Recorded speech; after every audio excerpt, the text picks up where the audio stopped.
আমাকে তোমার প্রয়োজন ছিল না কখনো। আমিও নির্দিষ্ট কারো ঠিকানায় ডায়াল করিনি। টেলিফোনে শব্দ শুনে রিসিভার যখন তুলেছি, ভুল করে হৃদয়জ কিছু কথা প্রথমেই বলেছিলে তুমি। আমি কি প্রবীর, নাকি সমীরণ, অথবা দীপক? তুমি অত উদ্দীপক গাঢ় স্বরে কাকে ডেকেছিলে?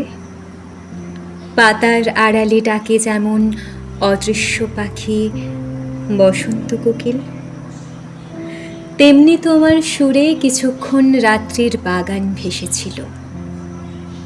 তুমি কি সুজাতা, নাকি দেবযানী?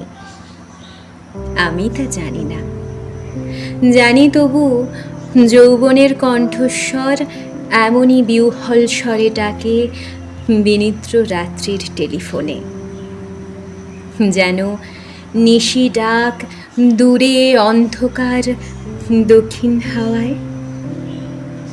যে আসে না, তার স্মৃতি, শুধু তার স্মৃতি কাছে আসে।